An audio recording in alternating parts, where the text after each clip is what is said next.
Hey guys, welcome to village Rangamachali channel. చూస్తున్న వాళ్ళు ఒక లైక్ సబ్స్క్రైబ్ చేయండి అబ్బా. మీరు తమిళ చూడొచ్చండి నిజానికి. సో చాలా మంది ఇక్కడ లాస్ అయిపోతున్నారు అబ్బా. బ్రీడ్ ఆవులు ఇలా ఉంటాయి, నాట్ ఆవులు ఏ విధంగా ఉంటాయి, అసలు పాలిచ్చే ఆవులు ఎలా తెలుసుకోవాలి.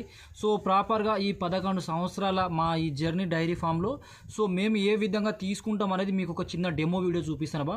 మీరు ఎక్కడికైనా సరే వెళ్ళేటప్పుడు సో యాస్ట్గా నేను చూపించినట్టుగా కొంతమంది ఏంటంటే కన్ఫ్యూజ్ అవుతున్నారండి. దేనివల్ల అంటే వీడియో స్కిప్ చేయడం వలన. స్కిప్ చేయకుండా లాస్ట్ టైం చూడండి అబ్బా. ఈరోజు మా ఆవులను నేను ఏ విధంగా ప్రాపర్గా చూసి తీసుకుంటాను. సో అలానే కొంతమంది ఏంటంటే మేము 11 సంవత్సరాలు ఈ ఫామ్లో ఉన్నాం కాబట్టి దాన్ని నేను ఏ విధంగా ఎస్టిమేషన్ వేసి తీసుకుంటాను అనేది మీకు కొంతవరకు చూపిస్తా. అలానే ఈ పిఎంఈజీపీ లోన్ గురించి నేను వీడియో చేశానంటే డైరీ ఫామ్ పెడదాం అనుకున్న వాళ్ళు, ఏదైనా సొంతంగా వాళ్ళ కాళ్ళ మీద వాళ్ళే నిలబడాలి అని అనుకున్న వాళ్ళకి మంచి ఆపర్చునిటీ అండి.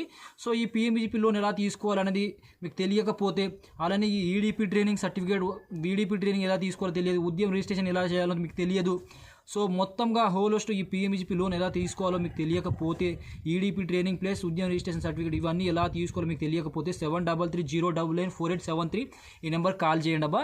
సో మీకు తీసుకోవాలి, ఏమైనా ఈడీపీ ట్రైనింగ్ మీకు చేయడం రాకపోతే, ఎగ్జామ్ రాయాలి, అలానే ఈ పిఎంఈజీపీ లోన్ తీసుకోవడం రాకపోతే కానీ, లేదా ఉద్యమ రిజిస్ట్రేషన్ సర్టిఫికేట్ తీసుకోవడం రాకపోతే, ఇలాంటి ఏమైనా డౌట్లు ఉంటే సో ఈ నెంబర్ కాల్ చేయొచ్చు. ఇంకొకటి అబ్బా, ఇప్పుడు నేనైతే మీకు చూపిస్తాను. ప్లీజ్ ఈ వీడియో లాస్ట్ చూసేయండి, లైక్ చేయడం మాత్రం మర్చిపోకుండా అబ్బా. మీకు యూస్ఫుల్ లేకపోయినా సరే చేద్దాం, డైరీ ఫామ్లో మంచిగా రన్ అవుదాం అని అనుకున్న వాళ్ళకి 100% యూస్ఫుల్ ఉంటుంది. లైక్ చేయడం వల్ల వాళ్ళకి రీచ్ అవుతుంది ఈ వీడియో కూడా. షేర్ చేయకపోయినా పర్లేదు కానీ లైక్ మాత్రం చేయడం మర్చిపోకండి. నేను మీకు చూపిస్తాను ఇప్పుడు మా ఆవులను ఒక్కొక్కటి పర్టికులర్గా. సో బ్రీడ్ ఆవులు ఫస్ట్ ఏ విధంగా ఉంటుంది, వాటిని ఏ విధంగా మనం తెలుసుకోవాలి అనేది చూపిస్తాను. చాలా పర్టికులర్గా మనం ఏంటంటే ఫస్ట్ మెయిన్గా మనకు కావాల్సింది పాలిచ్చావు. అది మనం పాలిచ్చావు ఎలా తీసుకోవాలనేది కూడా తెలుసుకోవాలి మనం. అది మనకు తెలిస్తే ఇక డైరీ ఫామ్లో మనం సక్సెస్ అయినట్టు. చాలామంది చెప్తుంది ఏంటంటే అండి, పాల రేట్లు తగ్గినాయి అని. ఇది చాలామంది మీకు మోసం చేస్తున్నారు కానీ పాల రేట్లు తగ్గలే అబ్బా. సో నిజానికి పాల రేట్లు తగ్గితే ఏదైనా అఫీషియల్గా మనకు పేపర్లో కానీ దీంట్లోనే వస్తుంది, కానీ పాల రేట్లు తగ్గినట్టు కానీ ఏదైనా ఫ్యాట్ లిస్ట్ పేపర్ ఇట్లా ఏం రాలేదు. చాలామంది మన సబ్స్క్రైబర్ కూడా చేసిందని అడుగుతుంటే వాళ్ళకి నేను అడిగింది ఒకటే, ఫ్యాట్ లిస్ట్ ఏమైనా మీకు అడగండి, అక్కడ కేంద్రంలో మీకు ఫ్యాట్ లిస్ట్ ఇస్తారు వాళ్ళు. అడిగితే ఫ్యాట్ లిస్ట్ కూడా ఇవ్వడం లేదట. చాలామంది ఇదే చెప్తున్నారు అబ్బా. దాన్ని బట్టి ఏంటంటే పాల రేట్లు తగ్గలే, కాకపోతే వీళ్ళే కావాలని చెప్తున్నారు. కొందరు ఏంటంటే ప్రైవేట్ డైరీలు గవర్నమెంట్ డైరీతో అటాచ్ అయ్యి పాలు పట్టుకుంటారు, ఆ డైరీని సరిగా మెయింటైన్ చేయలేక లాస్ అయిపోవడం వల్ల ఇలా చేస్తుంటారు. సో కనుక్కోండి ప్రాపర్గా, మీరైతే ఫస్ట్ కనుక్కోండి, పాల రేట్లు మాత్రం తగ్గలే. వీడియో చూడండి, ఇప్పుడు నేను మీకు చూపిస్తా ఎట్లా తెలుసుకోవాలనేది. సో గైస్ ఇక్కడ చూడొచ్చా పైగో ఇది మన సాహివాల్ ఆవు పుట్టిన అండి. ఇది ప్యూర్ హెచ్ఎఫ్ ఆవు టైప్లో పుట్టింది వచ్చేసి మనకు. సో ప్యూర్ హెచ్ఎఫ్ అనగా ఏంటంటే వైట్ కలర్లోనే అందరూ గుర్తుపెట్టుకుంటారు. ఇది ప్యూర్ హెచ్ఎఫ్ ఆవు, పైగా బ్రీడ్ ఆవు అండి. సో బ్రీడ్ ఆవు అని నేను మీకు ఏ విధంగా చెప్తున్నాను, అలానే ప్యూర్ హెచ్ఎఫ్ ఆవు అని ఎలా చెప్తున్నానంటే, ఇక్కడ మీరు ఒకటి గమనించవచ్చు. ప్యూర్ హెచ్ఎఫ్ ఆవులకు ఏమవుతుంది అంటే కొమ్ములు రావు. ఫస్ట్ మెయిన్గా మీరు చూసుకోండి, బోడ జాతి ఉంటాయి. ప్యూర్ హెచ్ఎఫ్ ఆవులు ఏంటంటే జస్ట్ గింతే ఉంటాయి కొమ్ములు అండి. ప్యూర్ హెచ్ఎఫ్ ఆవులు గింతే ఉంటాయి కొమ్ములు వచ్చేసి మనకు.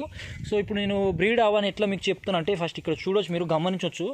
ఇక్కడ ఈ ఆవుకి కాలండి, మీరు ఆ కాళ్ళ ఉన్న గోర్లను చూడండి ఒకసారి. గోర్లు తెల్లగా ఉన్నాయి, 4 కాళ్ళకు చూడొచ్చు మీరు. 4 కాళ్ళకు గోర్లు తెల్లగా ఉన్నాయి.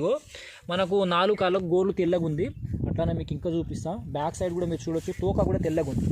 చూస్తున్నారు కదా, మనకు 4 కాళ్ళకు కింద గోర్లు తెల్లగా ఉండాలి, అలానే మనకు తోక కూడా తెల్లగా ఉండాలండి. సో అప్పుడు మనకి ఏమవుతుంది, బ్రీడ్ ఆవు అవుతుంది. సో మరి బ్రీడ్ ఆవు ఓకే తెలుసుకున్నది, మరి పాలిచ్చే ఆవు ఎలా తెలుసుకోవాలి ఇప్పుడు అనేది మీకు డౌట్ రావచ్చు అబ్బా. సింపుల్గా అండి, కాకపోతే మీకు ఇంకోటి, అలానే మనకు ఆవులు ఎన్ని ఈతలు ఈనింది అనేది కూడా తెలుసుకోవాలి మనకు. సో ఇవన్నీ తెలిస్తేనే మనం డైరీ ఫామ్ అనేది మంచిగా మెయింటైన్ చేయగలుగుతాము. సో ఇప్పుడు బ్రీడ్ ఆవు అనేది మనకు 4 కాళ్ళు తెల్లగా ఉండాలి, గోర్లు తెల్లగా ఉండాలి, అలానే వెనకాల తోక మెయిన్గా తెల్లగా ఉండాలి. సో గోర్లు తెల్లగా ఉండి తోక నల్లగా ఉన్నదంటే, ఇప్పుడు మీకు ఇంకొక టైప్లో చెప్తాబా, గోర్లు తెల్లగా ఉంది కానీ తోక నల్లగా ఉంది, అది బ్రీడ్ ఆవు అవుతుందా అంటే బ్రీడ్ ఆవు అస్సలు కాదు. ఈ రెండు కలిస్తేనే బ్రీడ్ ఆవు అవుతుంది. తోక తెల్లగా ఉండాలి, గోరు తెల్లగా ఉండాలి, అలానే తోక తెల్లగా ఉండి గోరు నల్లగా ఉన్నా కూడా బ్రీడ్ ఆవు కాదు, అది నాట్ ఆవు అవుతుంది. అంటే మిక్సింగ్. అప్పుడు ఏమవుతుంది అంటే అది క్రాస్ బ్రీడ్ ఆవు అని అవుతుంది. సో ఇలాంటి మనకు చూస్తున్నారు కదా, ఇది వచ్చేసి లాగా వచ్చేసి అంటే మనకు 4 నెలల లాగా మేము రోజుకి లీటర్ నుండి లీటర్న్నర పాలిష్ పెడతాం. చూస్తున్నారు కదా ఏ విధంగా ఉంది. సాహివాల్ ఆవుకు పుట్టిన మేము ఇంజక్షన్ వేయించడం వల్ల ఈ లాగా అనేది పుట్టిందండి. చాలా బాగుందండి. ఇప్పుడు పాలిచ్చే ఆవు ఎలా తెలుసుకోవాలనేది చూపిస్తాను మీకైతే. ఇది వచ్చేసి క్రాస్ బ్రీడ్ గిరి ఆవు అండి. ఇది చూసుకోవచ్చు మీరు, సాహివాల్ ఆవు కాదబ్బా, క్రాస్ బ్రీడ్ ఇది. సో మనకు క్రాస్ బ్రీడ్ గిరి ఆవులకు ఏమవుతాయంటే, ఫస్ట్ మెయిన్గా చెవులు చిన్నగా ఉంటాయి. ఈ క్రాస్ బ్రీడ్ గిరి ఆవులైనా సాహివాల్ ఆవులు వచ్చేసి మనకు పాలు మంచిగా ఇస్తాయి. క్రాసే ఉండాలి వీటిలో కూడా. సాహివాల్ అనేది ఈ విధంగా ఉంటుంది మనకు. క్రాస్ బ్రీడ్ గిరి ఆవులకు కూడా చిన్నగా ఉంటాయి కొమ్ములు, అలానే మనకు చెవులు చిన్నగా ఉంటాయి. చూస్తున్నారు కదా సాహివాల్ ఆవు, అది వచ్చేసి మనకు కొంచెం గోపురం ఉంటుంది. ఇప్పుడు అదే ఆవుకండి ఇంతకుముందు మీకు చూపించిన లాగా ఇప్పుడు ఈ ఆవుకి పాలిచ్చే ఆవు ఎలా తెలుసుకోవాలి అనేది ఒకసారి లేపి మీకు చూపిస్తా. ఏ విధంగా ఎక్స్ప్లెనేషన్ చేయాలి పాలిచ్చే ఆవు సింపుల్గా మీకు చూపిస్తా. ఇక్కడ చూడొచ్చు అండి, ఆవు అయితే మనకు ఈ విధంగా ఉంది. చూడడానికి ఆవు అందంగా ఉండడం కాదు, అలానే స్టాండర్డ్గా ఫస్ట్ మనకు కావాల్సింది ఏంటంటే అందం కాదు, ఆవు స్టాండర్డ్గా ఉండాలి. మంచిగా ఏంటంటే ఆవు ఒక చూస్తే మనకు ఏంటంటే మంచి గట్టితనం అనేది ఉండాలి, ఇమ్యూనిటీ పవర్ ఉండాలి ఆవుకి. ఇంకొకటి వచ్చేసి మనకు చాలామంది ఏంటంటే పాల నరం చూసుకుంటారండి. ఇక్కడ చూసుకోవచ్చు, ఈ ఆవుకు వచ్చేసి లైట్గా ఉంది పాల నరం, కానీ ఈ ఆవు వచ్చేసి అంటే మాకు పొద్దున ఒక 5 నుండి 6, సాయంత్రం ఒక 5 నుండి 6 లీటర్లు ఇస్తుంది. తొలిచూరుది ఆవు వచ్చేసి మనకు. సో ఏంటంటే చాలామంది మిస్టేక్లు, పెద్ద మిస్టేక్ చేసేది ఏంటంటే ఈ ఆవు చూస్తున్నారు కదా, అసలు యాక్చువల్గా ఆవును చూసి తొలిచూరు ఆవు లెక్కన లేదు, సెకండ్ లాక్టివేషన్ ఆవు లెక్కన అవపడుతుంది. ఇంత హైట్ అనేది కొంతమంది ఏం చేస్తుంటారు అంటే చిన్న ఏజ్లోనే ఇంజక్షన్ వేపిస్తారబ్బా. ఆవు ఏంటంటే తొందరగా ఎదకి రావడం, ఏంటంటే తొందరగా ఎదకి రావడం వల్ల రీజన్ ఏంటంటే మనం మంచిగా చూసుకోవడం వల్ల హార్మోన్స్ అనేది తొందరగా చేంజ్ అవ్వడం, తొందరగా ఎదకి రావడం. ఈ రోజుల్లో మన మనుషులనే చూసుకుంటే ఏమవుతుందంటే 12, 13, 14, 15 సంవత్సరాల ఏజ్లో ఉన్న అమ్మాయిలనే 20 సంవత్సరాలు ఆ విధంగా ఉన్నట్టు అవపడతారు, అలానే తొందరగా పెళ్లి చేసిస్తున్నారు. ఈ విధంగా జరుగుతుంది. సో యాస్టీస్ జంతువులలో కూడా ఇదే విధంగా ఉంటుంది. మంచిగా చూసుకుంటే ఏదైనా సరే అండి బీభత్సంగా తయారైతే ఆవు చూస్తున్నారు కదా, దీనికి వచ్చేసి అంటే మంచి ప్రాపర్ టైంలోనే ఏదొచ్చి ఇంజక్షన్ వేయించారు కాబట్టి మాకు మంచి మిల్కింగ్ అనేది వచ్చింది. చిన్నగా ఉన్న ఏజ్లోనే మిల్కింగ్ ఏదొచ్చి ఇంజక్షన్ వేయించడం వల్ల డెలివరీ అవ్వడం, పాలు ఇవ్వకపోవడం చాలా ఇట్లా ప్రాబ్లం అవుతుంటుంది. అది కూడా గమనించాలి. ఫస్ట్ మెయిన్ అయితే ఈ విధంగా హైట్లో పర్సనాలిటీలో ఉండాలి. ఫస్ట్ ఆవు అనేది పొట్టి పొడుగు అనేది కాదు, ఫస్ట్ పాలు ఇస్తుందా లేదా అనేది గమనించాలి.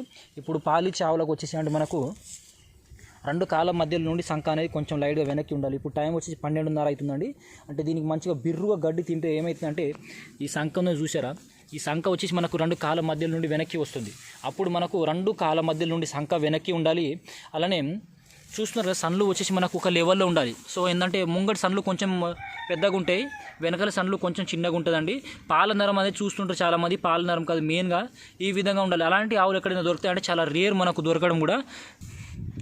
సో మనకు చాలా రేర్. మీరు చూసుకోవచ్చు, చాలామంది అంటారు పాలనరం అని. దీనికి పాలనరమే లేదు, మెలకలు. ఎందుకంటే తొలిచూరు ఆవుకు వచ్చేసి మనకు పాలనరం వచ్చేసి గ్లూకోజ్ పైపు లెక్కన ఉంటుందండి.